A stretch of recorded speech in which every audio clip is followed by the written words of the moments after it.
So with that, I will then call this meeting to order at 5:05 p.m. We'll go over roll calls. So I see that Bjorn is here, Stephanie, Sean, Rehan, and Greg. So we are missing Naif, Fung, Joffrey, and Andrea, and then Judy.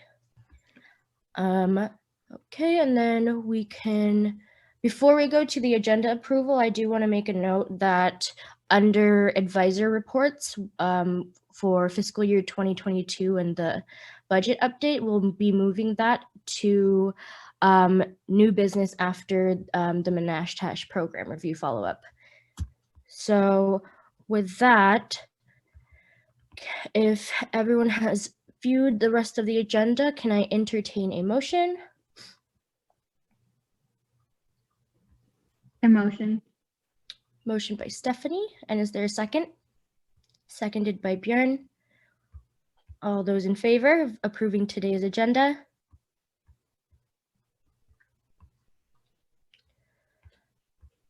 All opposed? Any abstentions? Motion passed. I didn't vote, but it's because I'm on my computer, so I couldn't figure out how to raise my hand, but I'm in favor.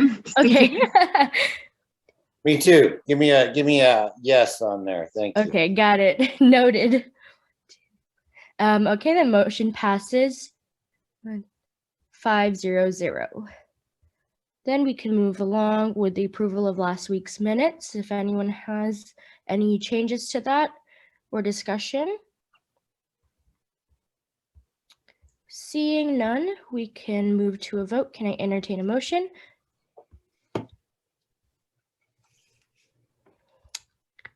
I see Rehan's hand.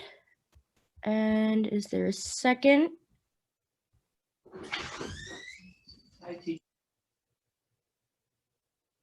I see Bjorn as a second. Sorry, someone just came in through my door.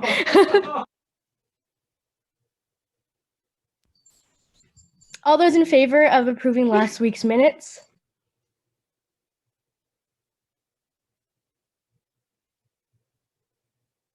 All opposed? Any abstentions? Motion passes 5-0-0, and we can move on to reports. I do not have any reports, so and if we have any other advisory reports. I will wait for mine. Go ahead, Lisa, sorry. I was just gonna say I will cover mine after the Monash-Tash presentation. And the only thing I have in mind is just a reminder, this is our last meeting of the year. And so I do want to take the time to thank you all. I know there's been a lot that we've gone through, and there's been a lot that we've done throughout this year. You all have spent a lot of time going through reviewing our policies and sending those procedures and getting them updated, which I appreciate. They did get approved by Provost Council, and so they're going on to UPAC coming up at our spring meeting for UPAC. And so ideally those should be approved and in place for next year. And then setting in place these updated program reviews and spending the time on that. And so I hope you all recognize the amount of work and accomplishment the committee has done this year, because it's been pretty substantial. And you all have done a fantastic job. So thank you all for your time and energy and feedback. I would put just a brief plug in for any of you that are returning students next year that would be interested. Please reach out and to ASCWU about your interest in serving on S&A next year. And if you're returning and not interested, or if you're graduating or leaving, definitely encourage others. I think, as many of you know, S&A committee is one of those that when you've participated, you know about it, but to most students is an unknown about what the committee really does. And so you all are really the best ambassadors of that, to articulate to students the importance of it, but what the work really looks like. And so please reach out and encourage others, let them know what it is. Also feel free, if you have names and you've encouraged them, you can send me those, because I can also encourage them, especially if I haven't heard from them come the fall as well. So Other than that, that's all that I got. Thank you all. Thank you, Joey. And I forgot to note this, but Joffrey is also not here.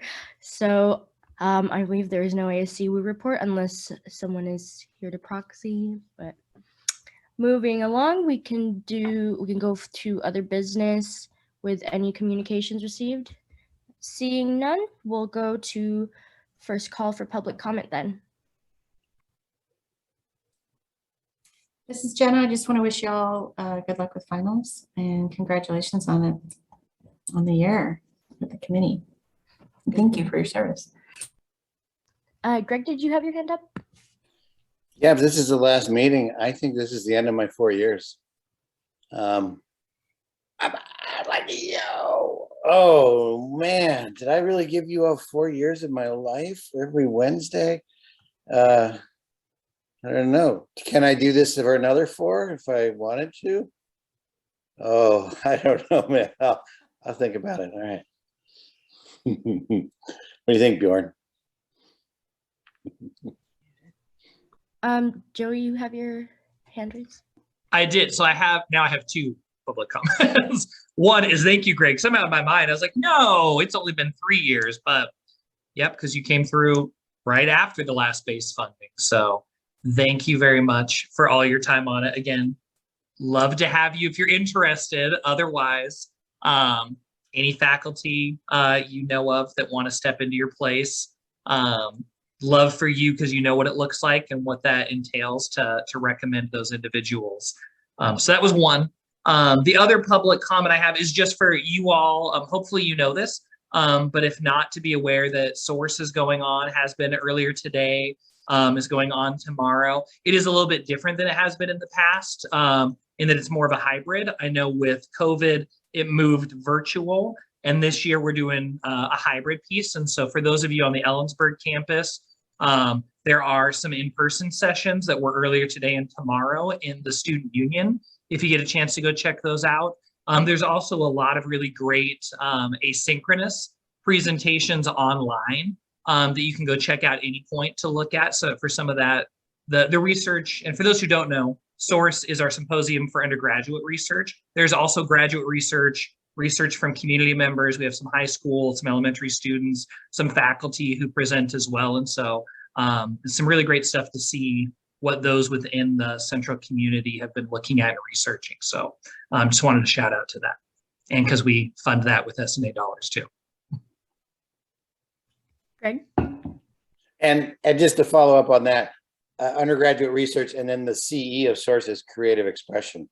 And the annual juried student art exhibition, peer reviewed, is in the Spurgeon Gallery, and it is part of SOURCE this year. It's a SOURCE site. So come by Randall Hall, Sarah Spurgeon Gallery, and check out all the amazing work. Yes. And on that, we presented our Menashtash reading today as part of SOURCE. And it was great to have people back, have SOURCE back, in person. It's still kind of a shell of what it used to be, prior to COVID. And I think faculty are still trying to figure out, getting students. It almost was like a universal thing where it seemed like cross-campus faculty would sort of cancel classes that day and assign their classes to attend SOURCE presentations. So the presentations were always really full and with more energy. And so it was kind of still just, we're still relearning how to engage again in face-to-face opportunities. But it was beautiful today. There was several, Dr. Shedler's on the Zoom I see, and both him and I had probably about three different presentations that we mentored for the English department today. And it was just great to hear these young scholars present and do what they do. So thank you for funding that. It's very important, and this is an opportunity. It's often the first opportunity for our undergrad students to understand really what research is and how to present their research and present papers and present posters. And hopefully it sparks an interest in all of them to continue on into their graduate learning and research as well. All right, thank you, everybody. With that, then we can transition over to new business with Monash Tash program review. And I know we got a little bit of an intro on there. Really, what I want to do is open up, because as I shared with the invite, asking Javier to come here to speak to you all about Monash was really that you all had questions after the program review.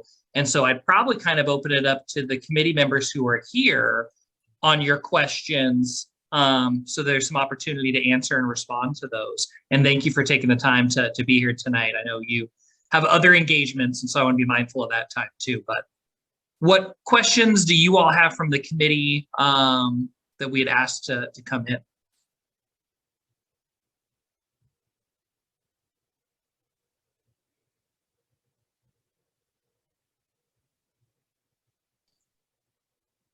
And I know you can see their faces. They're looking and probably pulling up the program review right now. Sure. Bjorn? Yeah, go ahead. Yeah, I was wondering, hi Javier. Hey, Bjorn, good I to was see you wondering again. if you had like specific learning objectives for students who are working on the NASDAQ. The course does. Unfortunately, I don't have them in front of me. Chris might, but they're often, learning how to design a journal, a literary journal, how to edit a literary journal, how to make selections on criteria of merit. So rather than, I like a story about cats because I like cats, right? That it should have some of the elements or principles of writing. And those are kind of, universal, but also very, very direct in sort of the actual, course outcomes in terms of craft. And so the 5 principles of writing are always image. So you need an image to carry the emotional weight of any abstraction. You can say, for example, I'm angry at you, but a reader on a craft level doesn't feel that. It's sort of lost. But if you say, I'm angry at you, I feel like the big boat going off to Korea.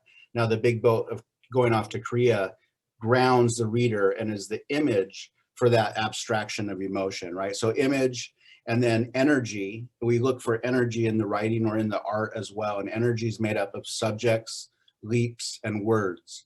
And so language matters. It's one of the things that we really preach in the writing program. And I'm a poet and a painter. And if I need $100 tube of paint, honestly, I need $100 to go get that $100 tube of paint. And I'm always upset at lazy writers in the sense that we have this thing called a dictionary, which is full of free $100 words. All you got to do is go find them. So energy is subjects, leaping, and leaping is moving from one sort of thought or scene without any consideration for ending it, just leaping to the next one, and that creates energy. So energy is subjects, leaps, and words. And then tension. Tension's another principle of writing. There's 5 principles that we really preach in the program. And so tension is danger and desire. And it's also tension in composition. It's tension in art. It's tension in how stories put together. And then the last 2 principles are insight and pattern. And insight's kind of the hardest outcome to achieve, because often it takes distance and also time. Maybe you struggled with how your parents were to you as an adolescent, but you don't understand their motivation until you're an adult now, maybe with more responsibilities, and now you can understand. So there's been that distance in time. So insights is kind of the elusive one, and then the last one's pattern. And pattern can be in so much, there's pattern in the layout of this design by how they space the art, or there's pattern in a theme or a topic, or even a simple rhetorical figure like a NAFRA, where you're talking about a repetition of a word or phrase. And then finally, there's 5 principles that sort of guide those outcomes. And then the last sort of process, or the one process of writing, is revision. And that's really, it's not on a mechanical level, it's not on a line by line sort of grammatical level. Those things come into the copy editing moment of the journal, when it's all but it's actually reimagining maybe the design of the story or reimagining a design of a visual composition. And so those 5 principles in that one process guide the outcomes for the class.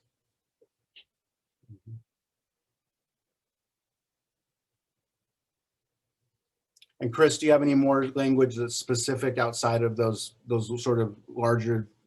Yeah, if I can share my screen, I can show you the specific outcomes, or I can read them out to you for the 2 courses that we use for Monastash.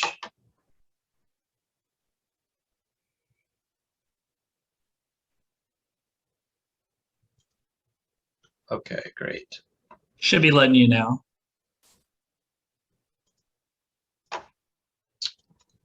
Can you see my screen, the Monastash Literary Editing and Literary Design? So there's 2 courses that are involved with Monastash. The first one is the editing, which is, getting the submissions, curating them, editing them. And the second one is the literary design and production, which is the construction of the journal. And so these are the specific outcomes that are for each course. And probably Javier, since he's taught the courses, could speak to those if you have specific questions about those outcomes.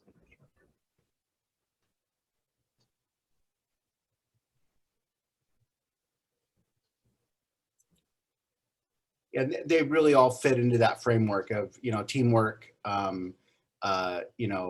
organization, administrative work as well. And then finally, just that sort of piece that I just went over about how do you evaluate poetry, fiction, drama, creative nonfiction, right? How do you demonstrate your viability in assessing this work more than, I like cats or stories about my grandmother, which I love, but.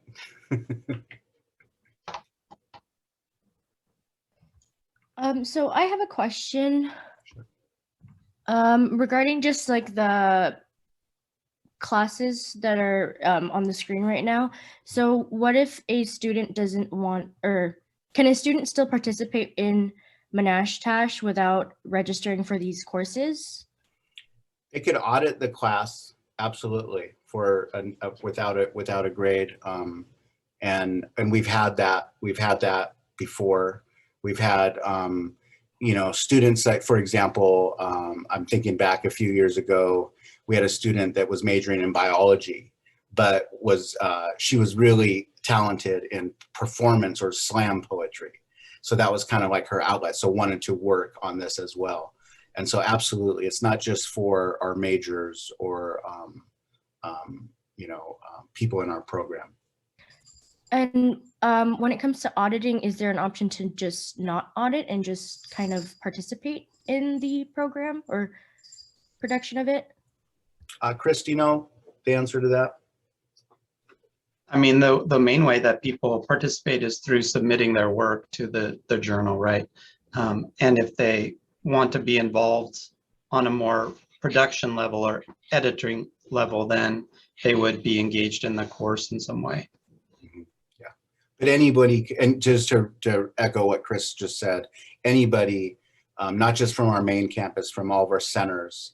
And actually, this year we opened up submissions to staff as well because of this serious issue of coping and wellness and what we've all been going through, and we just felt that we wanted to provide resources for our entire community that could benefit or be aware of where they could go find outside resources as well, and didn't want to leave out any maybe people that were hurting.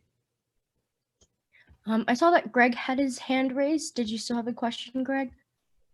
No, I was just going to add that students participate through submissions, and that there's no need to be in as a class, because I know several of our students submit work, but they're not participating in a class, so that there's a lot of opportunity for students outside of that, and of course then the printed material is distributed to all students too. So Thank you.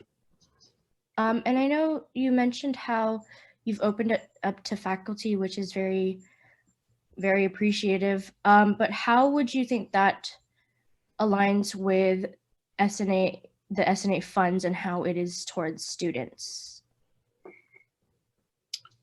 Well, I mean, we're all wildcats, right? And we all mentor and sustain each other, specifically in this very unusual time and period, which has been COVID, and all of the stress that has come with that. So, I think it's more of a gesture. Like nobody took advantage of that. Nobody utilized that. It was more of us just wanting to say we are all wildcats. We are all part of this community.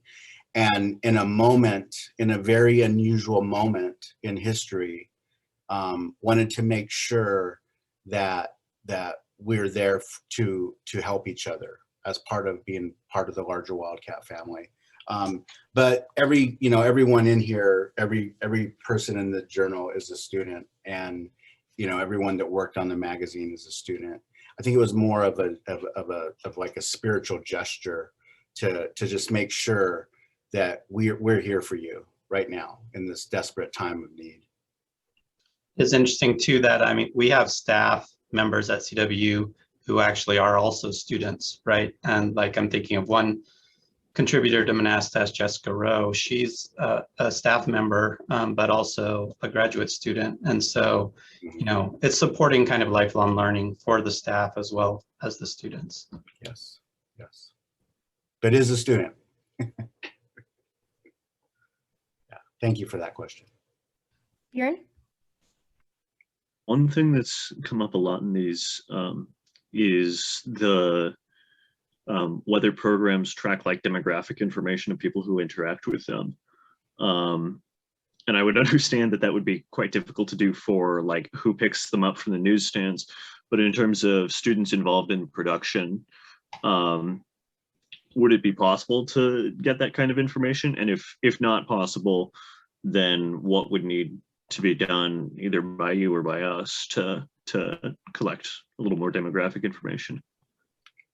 I think we're always up front. We always welcome students to identify themselves wherever they are on a spectrum of gender or race or economic sort of placing. But it's kind of, I think it's something that we're very sensitive to, and making sure that it's a student, that it's an individual student desire to identify themselves.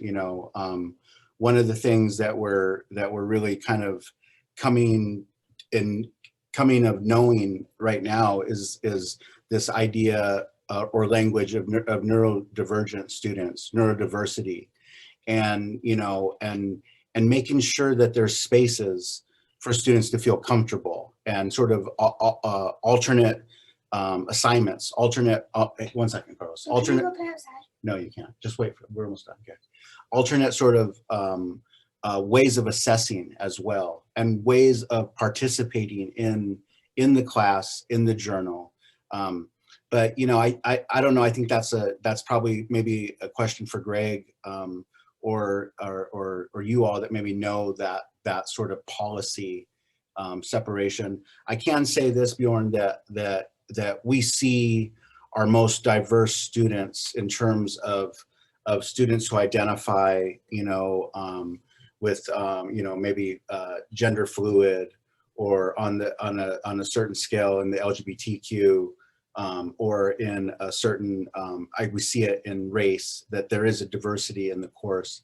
I just don't have the data or ways, and would be very interested in knowing how we could, better serve you all going forward with that kind of stuff as well, kind of coming from the administration, maybe coming down level. Chris, do you have anything to add to that? I mean, we certainly have the student rosters, and if we had some support, I guess, from institutional effectiveness, we could identify demographic data. Otherwise, we'd have to do like some kind of self-evaluation or self-reporting, that students could do. Yeah. And in the content, Bjorn, in the content of the journal, you know, it's just would take one read through where you really see the diversity there, and you know, there's lots of voices that are talking about, you know, different types of trauma, different types of mindful and wellness sort of issues and struggles. And I think that would fill out also kind of this, that question that you're asking. But yeah, and very important within our own mission at the university level, and also within our own mission that we have up on our English department page about anti-racist practices, and just sort of recentering, making a new center of what is normal. Thank you. Yeah, I totally get it. It can be invasive at times, at worst. Yeah. Yep.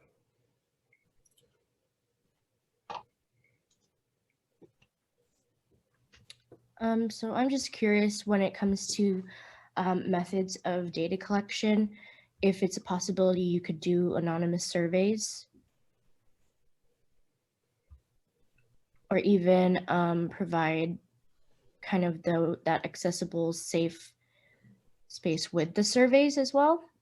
But Yeah. what would your thoughts be on that? Chris, would you like to take that? I think it certainly could be something as part of the course that we included, that kind of data collection. I was just thinking about the contributor notes for the journal also kind of suggest what students are willing to share about themselves. That might be something that we could share with the committee.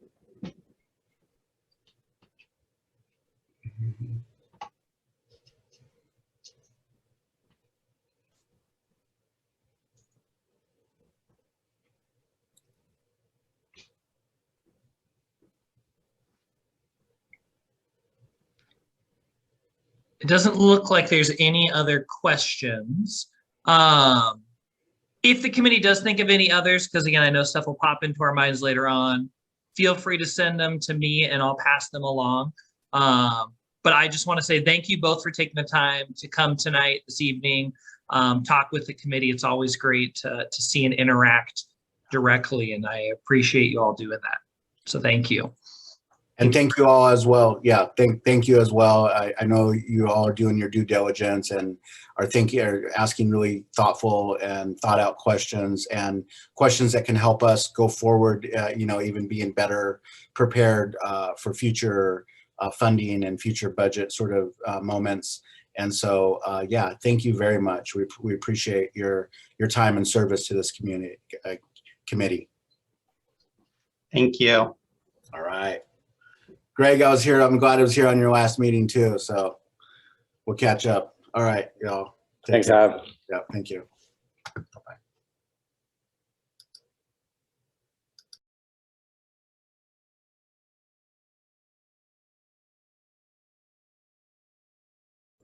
Okay, so now that we're done with new business, we can move along to old business with the remaining program reviews. We were going to do the budget.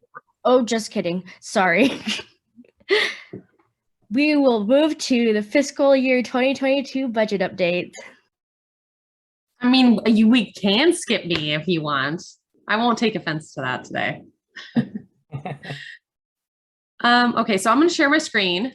So just to kind of recap, this is going over what we had talked about of the fiscal 22 budget adjustments. And so it's going to be kind of somewhat quick. So if I go too fast, just holler at me and stop, or holler at me to stop. So essentially what we're going to review today is the S&A allocation and what is remaining from that S&A allocation overall and projected savings. And so to kind of skip into that, as a recap, we originally, the S&A committee, voted to allocate $7.4 million. So that goes out to, I think it's maybe 55 different base funded areas, if I remember correctly. So that's this figure right here. And what we had talked about previously is dividing it between two divisions. And so there's a lot of abbreviations in here that I recognize now that might be helpful for faculty and staff to understand, but I'm just going to go over that for the students. And so what ASL is the Academic Student Life Division. So that is the Provost Division that has student success in all the academic colleges underneath it. And then there's the BFA division, and that is the business finance division. And so that is overseen by the CFO. So just to give you kind of an idea, the majority of that funding, it does go to the ASL division. And so without any reductions, that total was 6.1 million. And then the BFA allocation was 1.3. So to kind of jump down at the bottom, right here is what the S&A recommendation was. And so to recap, the S&A recommendation was to reduce the S&A annual allocation by 5% for fiscal 22, and along with 10% along with the other following years of the quadrennium. And that the program adjustments would be determined by the divisional leadership. And so what that means is the divisional leadership are really those two VPs that we have, which is the provost and the CFO. So that is why it's broken out like this. So it's a little different than what we probably have seen. But the big number that we needed to focus on adjusting was we needed to reduce our S&A allocation by $372,500. So, and then as you can see, that is broken down by division below here. So right now, and this gets a little confusing, but right now the ASL division is actually projected to have savings of almost 450,000. And the BFA division is actually projected to have almost a little over 100,000 of savings. And so I'm going to go back just for a quick second, just to show you that we have obviously met the reductions because this figure was 305 versus 66, and we are projected to exceed that by quite a bit. And this next slide is what is the projected fund balance. And the reason why I wanted to add that in there is that this is showing that the total in just the base funded departments is $2.3 million. So that is not including the S&A supplemental bucket, or what we talk about that is under the S&A committee. This is divided between about 55 different departments. And so even though we did reduce on expenses, there is still funding based off of, and it's not necessarily every single department, but there is quite a bit of funding left in those areas. And so that is $2.3 million. So to recap, essentially, this kind of shows this number of like what we talked about is about $300,000 is what we needed to reduce. And we are projected to reduce or have saved about 550,000. And so instead of that 5% for kind of easy math, we are projected to have a savings of almost 7%.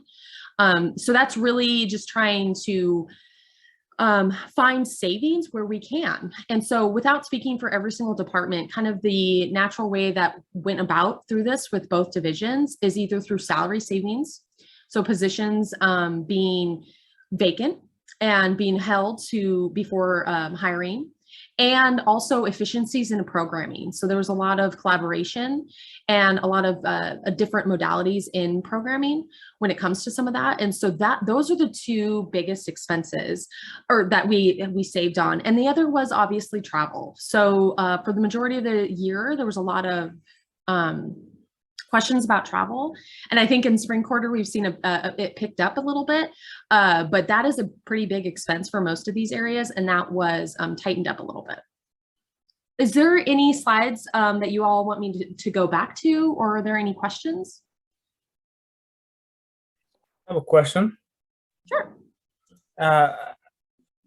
How does this affect the best funded areas moving forward? That is a good question. I think what we will find is that during the program reviews of next year, we'll probably see some of those answers in detail. As far as like a general answer of how does it impact, I think the university did a really good job at trying to reduce that negative impact on those departments. And so that's a lot of working together. That's a lot of departments, like I said, collaborating, trying to have kind of new ways of potentially doing stuff that is more efficient with the financial burden on some of those things. And so as far as I'm aware of, I don't see any necessarily negative impact on some of that. But I do think that if we do have any of those small details with all of the other areas, we will find that in the program reviews for next year. Yeah. If you have time within, if you have a space and time, maybe next Wednesday also, would you be willing to come and present to us these details to ASCW? Sure. Yeah, I would say go ahead and send me an invite and let me know what time would work for ASCW. Yeah, we typically meet 1:30, 1 to 2 o'clock actually. So within that time frame, we'll put you in. Great. Yeah. Thank you.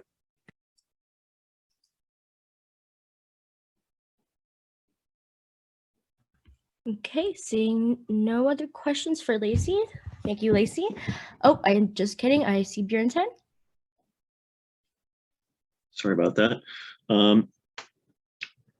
I was wondering, 7% is good, right? Because we have extra stuff that can be used next year and the following years.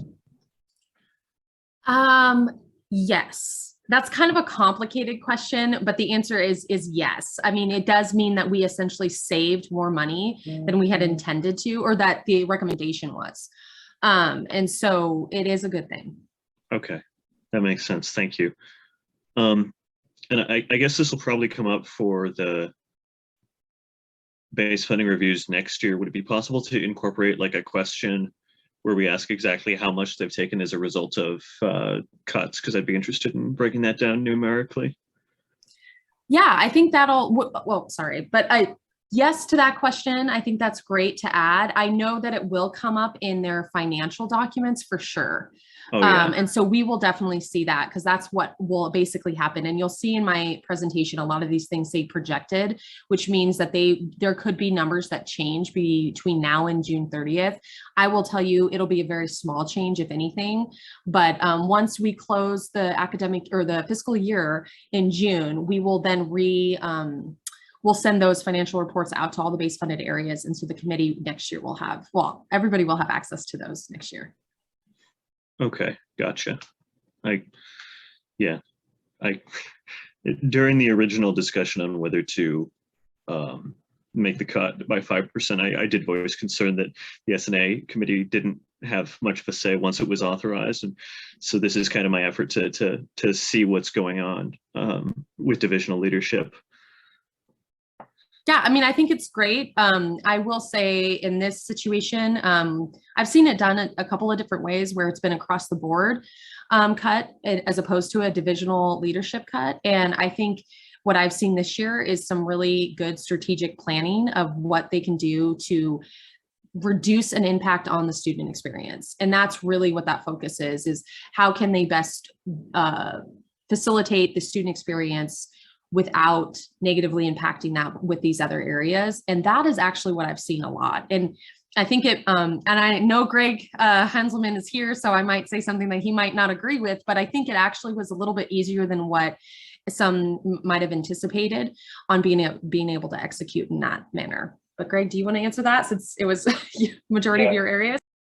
Yeah, Bjorn and Lacey, let me provide just a couple of points of context, maybe. I think number one, when you look at where we landed with 7%, I think Lacey's precisely right from the standpoint of, at one point in time this year, we had 42 vacant positions in student success alone. And so each one of those positions had to go through a review and approval process to determine, is it a core position to delivering facilities, programs, and services to students? And if it was, it had more of a priority in recruiting and replacing and getting authorization to do so. So we really tried to be as strategic as we could be with what I would say is core services. You do what's core first, and it's kind of core level 1, core level 2, core level 3, and we kind of built it on that. And so I think, the reality of fewer programs, fewer staff, no travel, if not no travel, very limited travel, it put us in a much better position, or we would have had to have looked at a much larger adjustment. And now it's a wait and see with enrollment, because we know we're going to have to assess that going into next fiscal year and how many students are paying into the S&A pool. Some of these areas, it got very complicated because outside of the S&A pool, there are other funding pools that make a budget a very blended budget. So there's self-generated revenue. And when you're talking recreation or you're talking student union, there's very little self-generated revenue versus what they anticipated their projected revenue would be this year.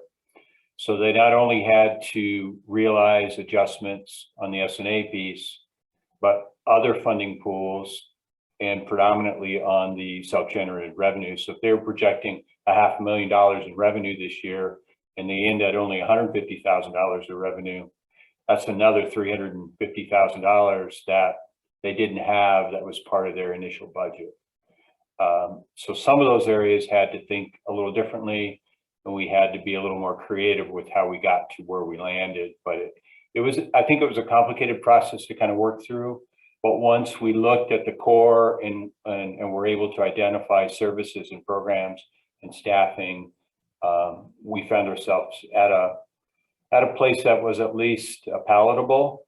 Anytime you're trimming or cutting budgets, you hate to do that, but at least to get to that point, I think we're at a good place. Now, what that looks like going forward, that's yet to be determined. I don't think we're at that place yet, but over time we'll get there. Okay, thank you. That alleviates my worries quite a bit.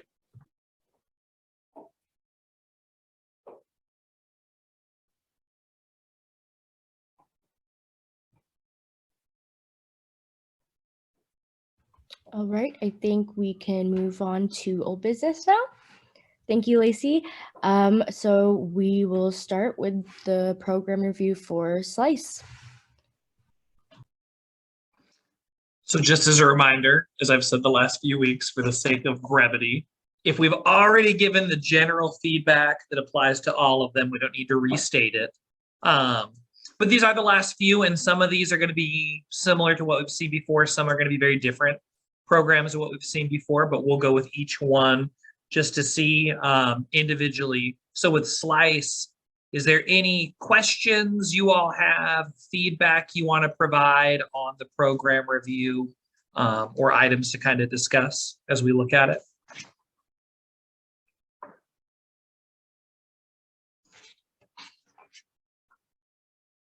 Bjorn? Yeah, this wasn't necessarily a question for SLICE themselves, but the CLCE and ICA budgets are still split, right? They're just under SLICE now? Question mark? I'm looking at Lacey to give the more official answer. So I think it's a naming thing that gets us confused, but there is essentially a budget that is a student involvement budget. And then there's a budget that is the old CLC budget. So they are two, but they've kind of worked together, if that makes sense. So they're separate funded, kind of do separate things, but they together make SLICE. Okay, that makes sense, thanks. And this review is for the combined SLICE budget. This one is for the SLICE one. We already did the student involvement. And I think, did you ask about the ICA as well, Bjorn? Yeah. I don't know if I heard you say that within there, which is another separate base funded one. Okay. So for your mind, this might be easier if you correlate it with the CLCE budget. That's what this one is. Okay, gotcha. Thank you.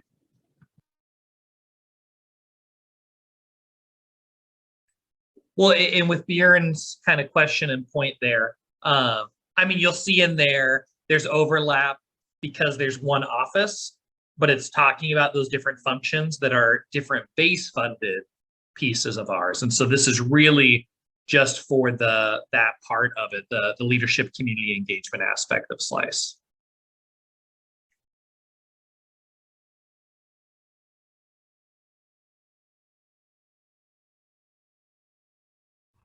Bjorn? I also, these are more questions for Amber and whoever else is involved with SLICE. There's mentions in questions 3 and 5 of MOU partnerships. I don't know what an MOU is off the top of my head. I can answer that. Okay. You can say the other question you started to say. Oh yeah, I was just interested if they had anything going on the west side or virtually, because it looked like 100% Ellensburg attendance or something like that. And just so you know, Bjorn, and others as a reminder, this is the fun part where Peggy gets to jot down all of the questions that we have and the comments, because afterwards, the two of us get to compile all these to send out to the base funded units. So absolutely ask them, even if the people aren't here. The answer is MOU stands for Memorandum of Understanding, which is an agreement between typically the office and, I know specifically with SLICE, they're outside agencies or departments for some of those activities or those pieces. I know when you're looking at it, I think specifically, what is it, question 5, the 50+ MOU partnerships is with different agencies and entities to connect students with those leadership and the community engagement aspect of it.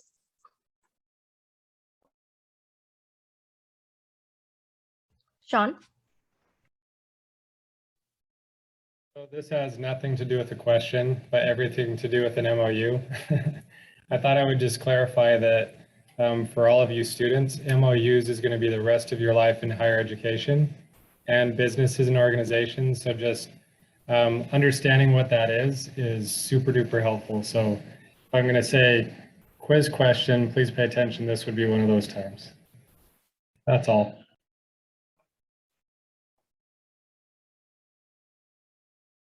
And Bjorn, I'll offer you an example of what that might look like in SLICE. So Fish Food Bank in town, we would have an MOU with Fish on what that relationship looks like, how many hours of service they're interested in having students volunteer for, and what defines the terms of that relationship, and the university coordinating and supporting those activities with an agency outside the institution. So, you know, we have those in place for each one of those relationships that are local or regional or at the state level.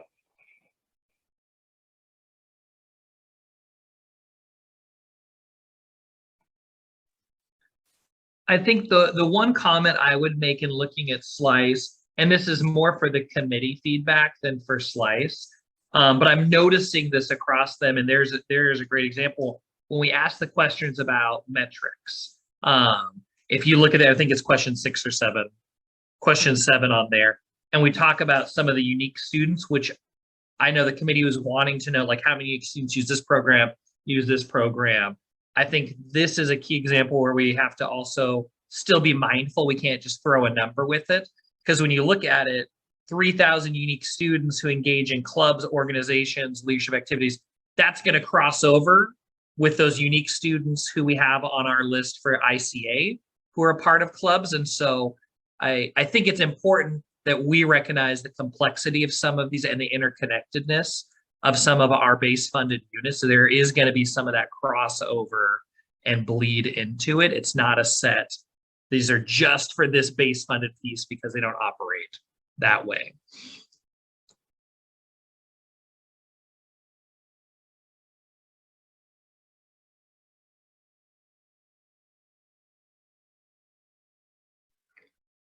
With that said, though, any other questions or feedback about the SLICE program review?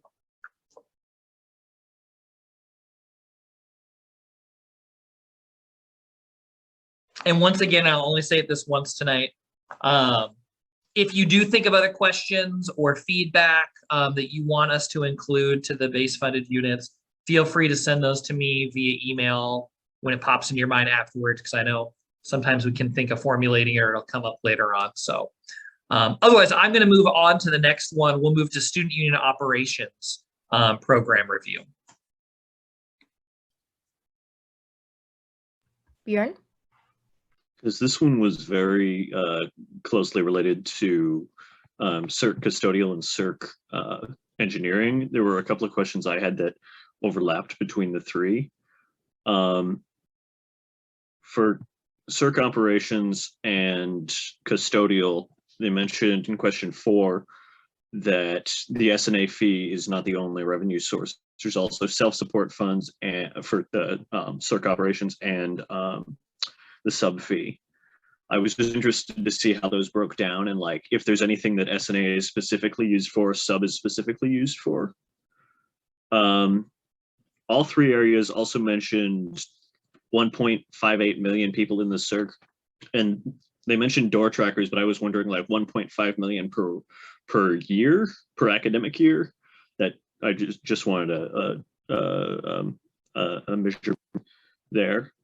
Then there was also a vacancy in student union operations. I was just interested how that.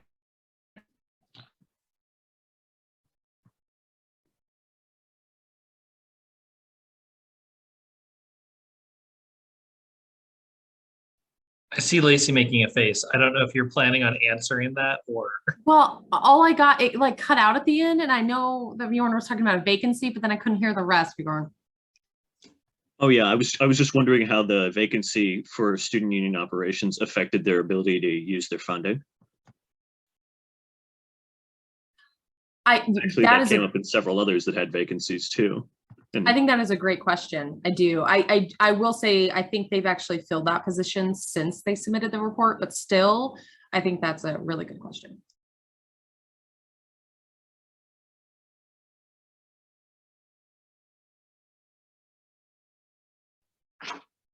Great questions, Bjorn. And I know you said that those kind of fall over with those others too, right? With some of those, your general question about the trackers and those. So I'm saying that for the sake of Peggy's notes. So I make sure we put it across all of them. The vacancy question also would seem salient to ask for a couple of others. I think theater arts and university centers both had vacancies. So, well, and I think we can put that as one of those general questions, feedback for all the units who had vacancies. And I will say some of them did specify what that impact was in their answers. I know from previous ones, but we can put that as general feedback when we send out to all the units.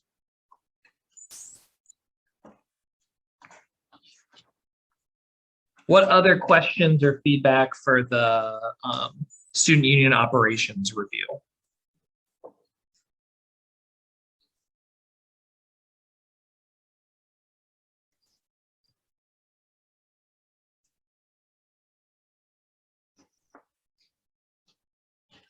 Okay, and now we're going to slightly jump and then we'll go to the custodial engineering because the way it's on there. So CERC accounting. So CERC accounting program review questions, feedback. I know we had some questions at our meeting 2 weeks ago that tied into this that I know we're coming up about the student funds financial manager. And I know we referenced like that information's in here, but other questions or feedback you all have.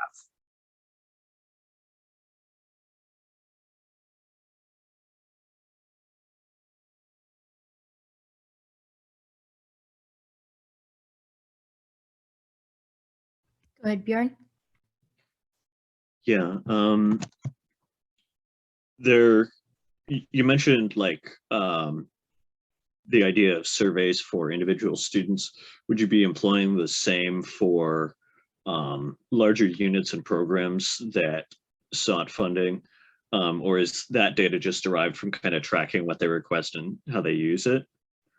And then kind of trying to pivot from my earlier, why aren't you getting data, into how can we help you get data? Because you mentioned there's like technical limitations on getting specific student data. How might that be achieved, if at all? I mean, if it's possible to help.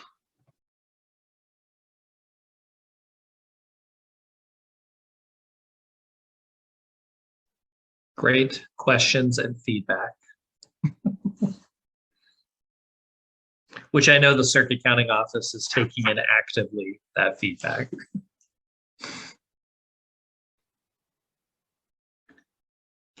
Any other questions or feedback on that program review?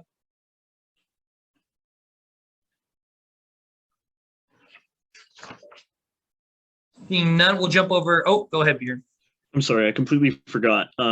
You mentioned the difficulty of like credit card transactions because there's like a special fee and stuff, processing fee.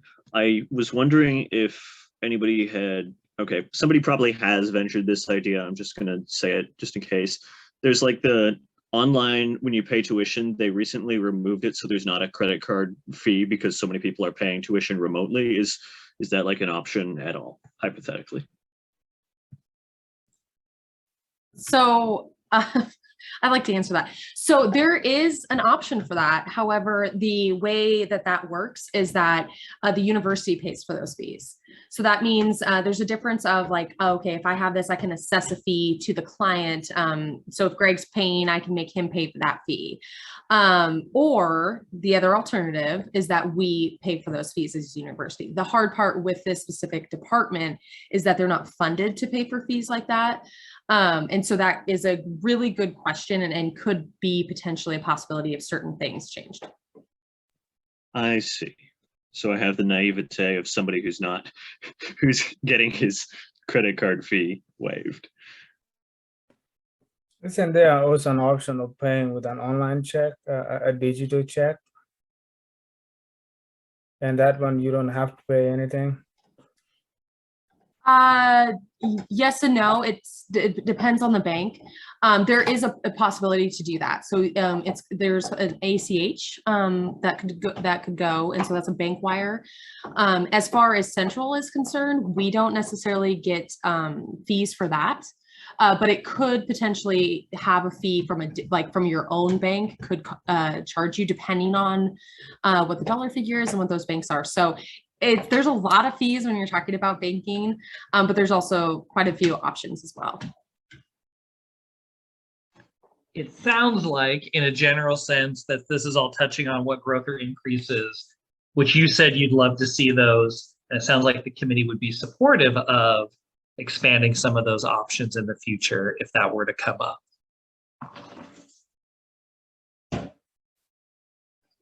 Okay, so we'll jump over to Student Union Custodial Program Review.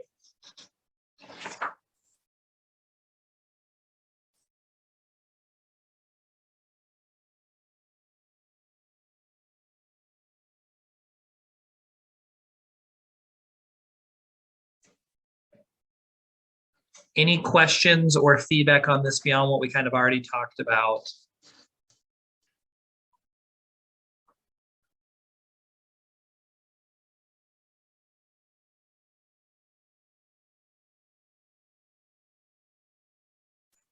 Okay, and then I'm going to jump because it's going to be a similar note, but these are both pretty straightforward ones. Student Union Engineering Program Review. Any questions or feedback beyond what was kind of already asked? Bjorn?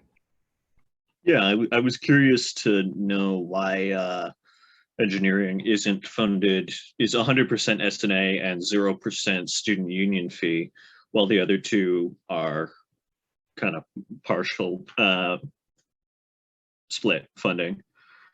Like engineering seems kind of important, and S&A introduces an inherent element of volatility into it, I guess.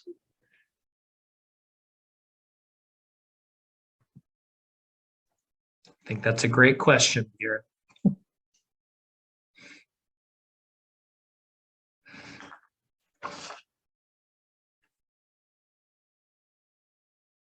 Any other questions on the engineering one?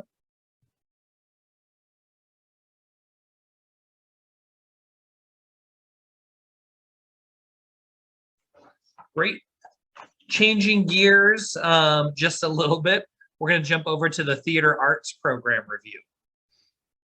Questions, comments, feedback on that review?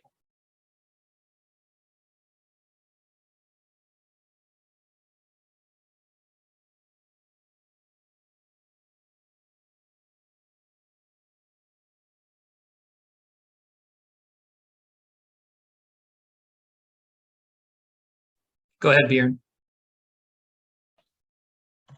the first question I had was on question 2. Does theater arts use learning targets or some kind of concrete objectives for their employees? I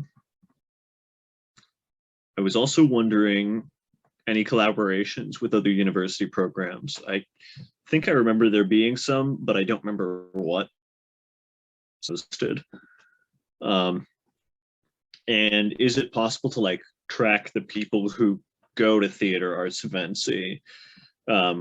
Because most of the data included here are for people who work in theater arts rather than attending.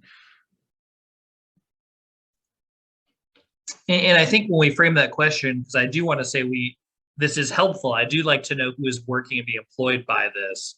However, I think that's a good question as well. Is there a way to find out how many people are attending these, but also how many of those are students and how many unique students? Because I know they are open to community, things like that. The other question that I saw was going back to question 2. They talk about they're currently working on some more granular assessment tools. I'm just interested in what those tools are that they're looking at to assess the effectiveness of the program. Joffrey, did I see your hand up a second ago? Yeah, to your question, didn't they answer that in number 6, where they're talking about 6% first year and then 26% transfer? So they answered, so looking at the number 6, it was talking about giving the breakdown of those students who work for them, which is what I'm saying, that's helpful, but wanting to know the information about those, not those who are working on the theater productions, those who are going and attending as spectators. Yeah. Well, because if my memory serves correctly, and let's hope that it does, that the theater arts, the S&A portion of that goes towards these pieces, but with the intent behind it is to lower cost for students to attend the theater programs and events. And so we provide funding for these units to put on the programs, but with that specific intent of lowering the cost for students. So I think that would be a helpful piece of information to know how many students are attending these. I had some feedback on question 5, where the question is, how does your program support CWU's mission and goals? I see that they quoted some sections of the mission and vision statements of CWU, but specifically, I was looking at the second quotation part where it says to produce research, scholarship, and creative expression in the public interest. I would want to maybe get more clarification and detail on their answer and how the use of the historic McConnell Auditorium does that.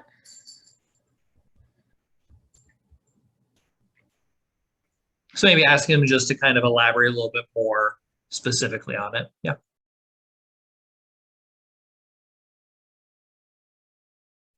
Bjorn, did you have your hand up for a question, or was it still up?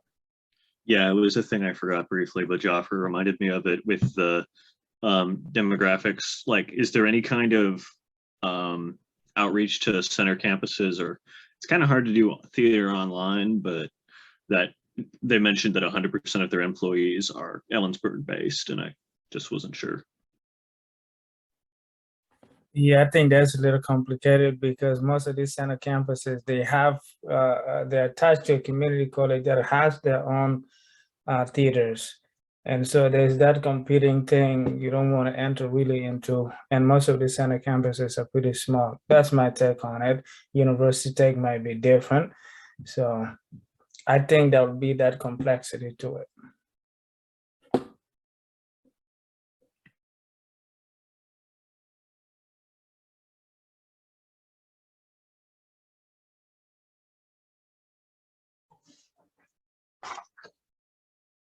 Seeing no other questions or feedback on theater arts, I'm going to use that as a good segue into the program review on university centers. So questions regarding the program review, feedback,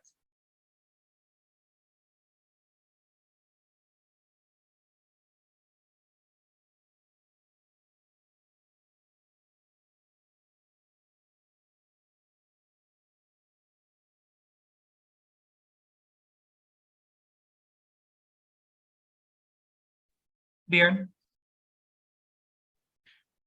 They alluded to online students in question 1. I was interested, does University Centers also cover support for online students?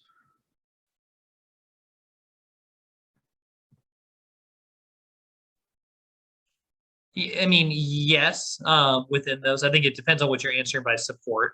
Within, I know this funding does provide, and they specifically do targeted pieces for our online students, yeah.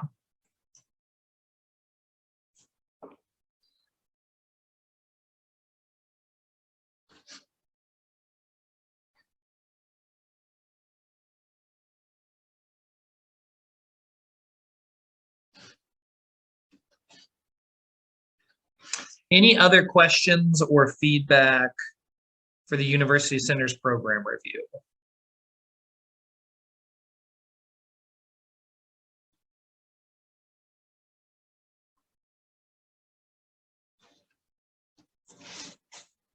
Yeah, they did a pretty thorough job of answering all the questions we've had.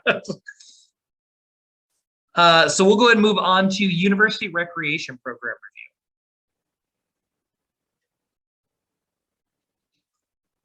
Questions, feedback?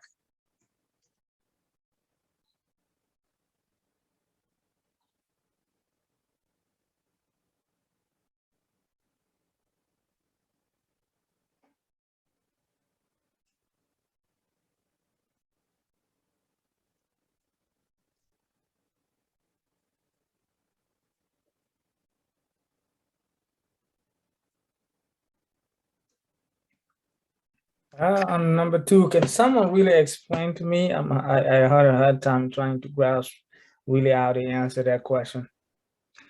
Yeah, well, and that was going to be one piece I was going to say maybe, and it's not up to me to set on this.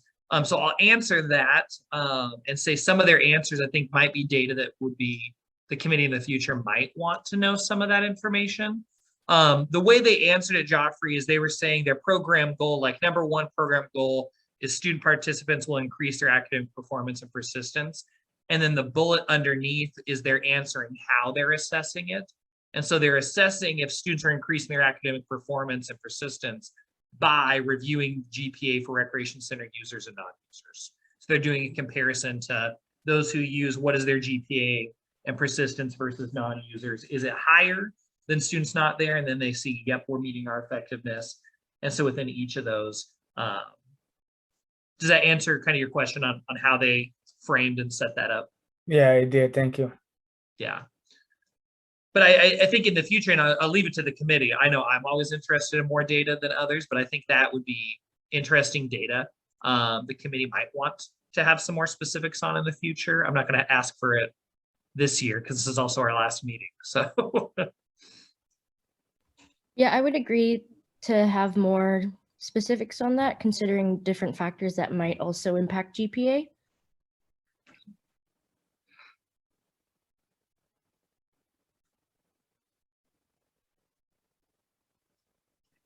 Yeah, I think reviewing just a mere review of GPS is a pretty narrow scope as into the assessment of how their program is effective or not. But I hope there's one or more scale they use aside of GPA and interview.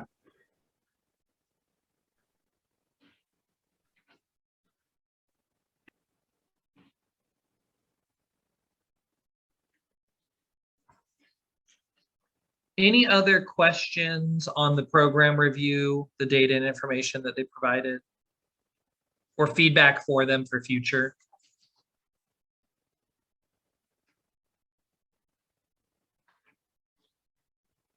Yeah, Bjorn. Okay. Oh, sorry. Go ahead, Joffrey. Thank you. Moving forward with the with now the new proposal of the university mission and vision, and maybe to the next committee members. Assume that the new mission and visions proposed goes through.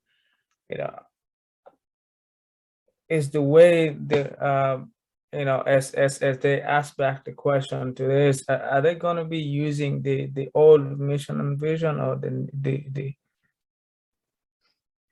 Yeah, no, I think as we move forward, Joffrey, when we do the program reviews, asking them, we're going to ask them with the specific new mission and vision on how are you aligning and meeting that. So I anticipate those questions, which, and I can't remember, is that question question 5.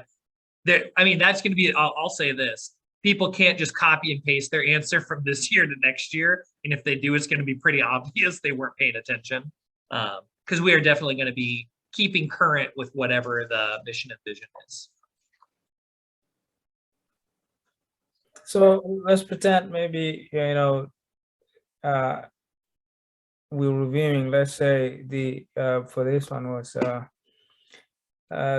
the universal recreation, and then we had a question on number 5, and they probably didn't answer that well. Now we're going to revert back to this mission, universal mission and goals, or we're going to go to the new one. Are you saying in the future for those future ones? Yeah, it'll be the new one. Okay. Yeah.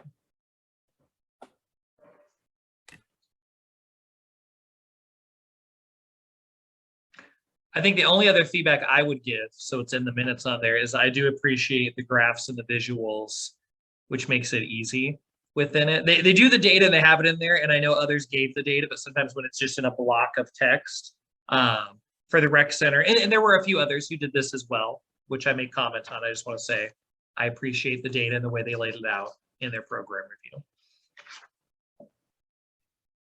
review. Can we also, put it as a minor requirement, if the data you should provide visualization so that it's easier to really look through? We can put that as a general request, yes. I will tell you right now, Joffrey, you're going to get some very different looking visuals. They're not going to look uniform. I know Greg can attest to that, and so can Peggy, seeing what we get. But I always love a nice chart or a pie chart or a graph.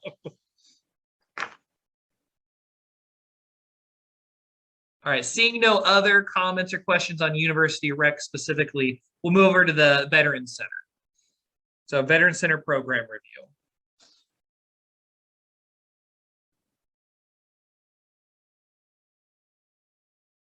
Questions, feedback?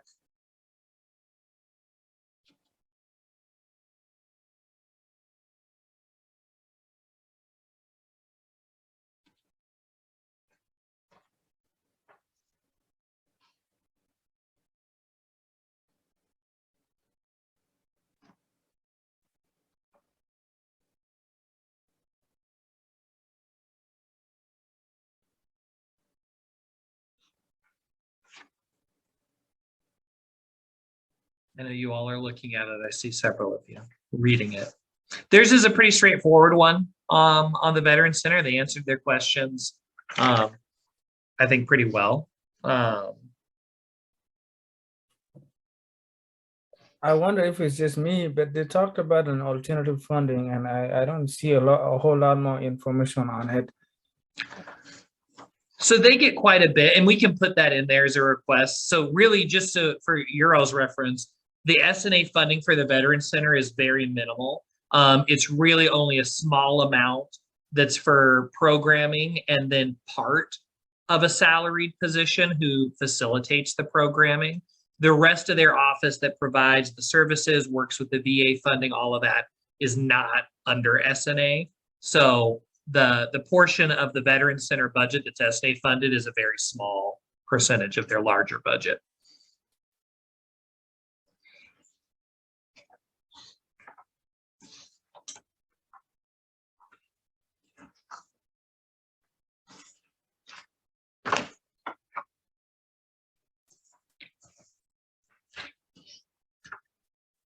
Any other questions, feedback on the Veterans Center? I thought it was pretty impressive. They said they're tracking 573 unique students for winter quarter. That was pretty interesting. Yeah. I will say they're one area that's pretty helpful because they know the exact students they're working with. They have the data, the demographic pieces. I mean, they can access that pretty quickly because they know who those students are.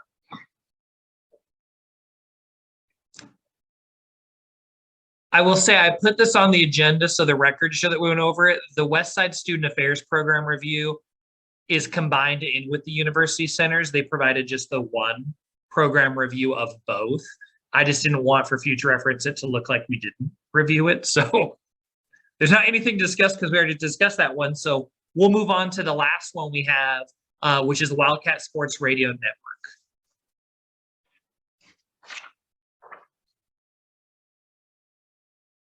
Bjorn? I was curious about intersections and collaborations with other student media outlets. And on question 10, they mentioned that they were having very limited coverage for baseball and had removed football coverage. I was just interested in why that was, whether it was COVID or funding or something that I haven't thought of. Sean? Oh, hi, Sean. So because of what we do, I do have an answer to that question. Not with S&A, but for sport management. The removal of football is because they work with the athletic communications portion of the athletic department.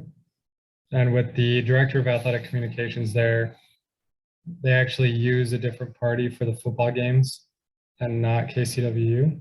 On baseball, the reason it was limited budget was because they have restarted again using KCW to call, like on the radio, the baseball games, which they didn't have previously because of COVID.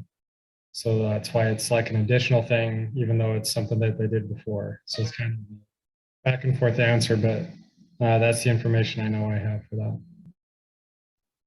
Makes sense to me. For the other service that the athletic communications uses, is that like a third-party service purchased, or is it part of the university? I mean, I know it has nothing to do with S&A. That's just out of their budget because football is the most visible sport, and they try to get the highest level, broadcast team for that essentially. So it is typically a third party that they use for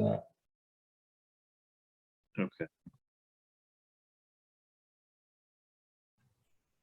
I just had a question on about how they gather metrics.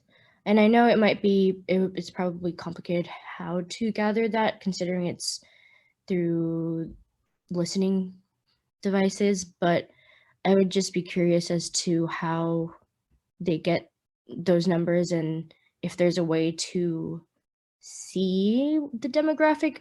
Obviously, it's probably really hard to, but I would just be curious about that.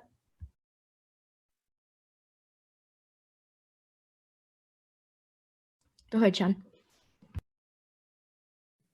Yeah, I think I can answer some of that as well, as we're using the radio department with the new specialization we're studying. So trying to get demographics of listeners outside of a questionnaire is nearly impossible. They know how many are listening or viewing, but that's about all they can get. So they would have to throw out a questionnaire to get that kind of information.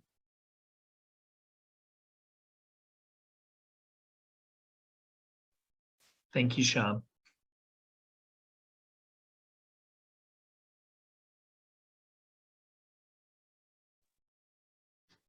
Any other questions or feedback for Wildcat Sports Radio Network?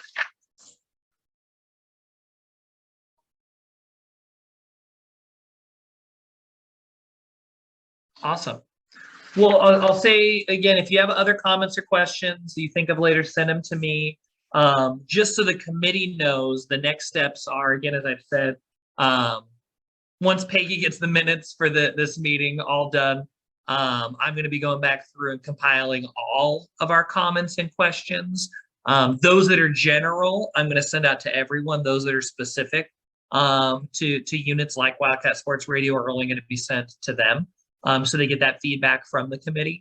They all know they can go back and watch these meetings and hear the comments directly, which I'm also going to encourage them to do, so they can get a little more specific within it. But I do want to say I really appreciate all the time you all have put not only in creating the new program review process this year, but in actually going through and reviewing these. I know previous committee years, and I know those of you who have been on the committee, I think would attest to this. This is really the committee previously was wanting us to spend more time looking at our base funded units, doing the work that you all have established this year. And I think the feedback you have given will help streamline. I mean, in an ideal world, they're going to answer all the questions. They're going to have all the information. We look at it, yep, this looks great. And you all have done a lot of the work setting the foundation for that. So I really, really appreciate it. And for future committees, I thank you on their behalf as well. With that, though, I think we are done with our program reviews. Thank you, everyone, for all the questions and discussions. So then we can move on to the second call for public comment. I see Dean Gregg. Thank you. Thank you, Deanna. I too want to kind of echo what Joey just shared is an appreciation for your stewardship this year. You know, it hasn't been an easy year, I think, for any program review, any budget reflection, just because of the dynamics of what we're seeing as an institution. But you all really set a new standard, I think, in going forward. And I appreciate the fact that last year's group recognized it. This year's group implemented the process that you put together. I think it makes everybody a better steward of students' funds. You as a group of student leaders and each one of the budget managers in each one of these areas will be better stewards because of the work that you did. So thank you. I appreciate it. Joey. There we go. Got to unmute. I did have one business item and then the public comment. I do want to let you all know, I know from our last meeting, when we were doing the program reviews, we had asked Publicity Center, I think, but I'm also just going to assume it was a question Bjorn you had asked about some of the projects they had worked with, those collaborations. We did get that emailed. I'll send it out to you all so you have it kind of broken down by quarter, the areas and units that they worked with, so you have it. I mean, it's a pretty it's a 3-page document of the different units they worked with. So we do have that. So I want it on the record in the agenda or the minutes, but I'll send that out so you all have it. The other part I just want to say again, with this being our last meeting, and this is the public comment part, thank you again, everyone, for all your work. Please, again, encourage others to participate, or would love to have any of you back who are here next year. But also knowing we still have a few more weeks, so it's going to feel weird saying this, but good luck with the rest of the quarter, wrapping things up. I know it's going to quickly come up. And so good luck with finals. Congratulations to those who may be graduating here soon, and have a great summer. Thank you, Joey. Joffrey. Thank you so much. I just want to say thank you, everybody, for the, teaching us, being on this team, and for the students who are on this committee. Thank you so much for your service. On behalf of ASCW, we thank you so much, and we are forever grateful for your service and what you've done.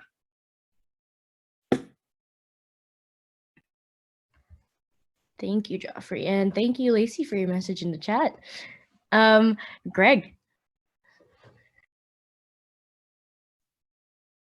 Yeah, well, now I'm trying to see, what did Lacey say? Anyway, so also for me, thank you all the students who've been on this committee this year.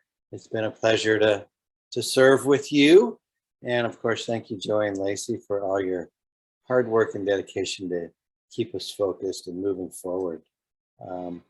Yeah, wish everybody the best.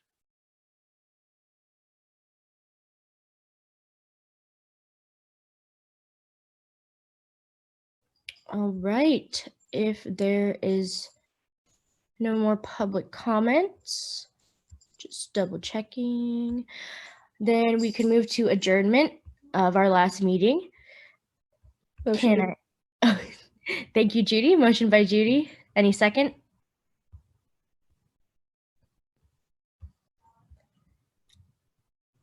I see Rihan seconds. All those in favor of adjourning tonight's meeting?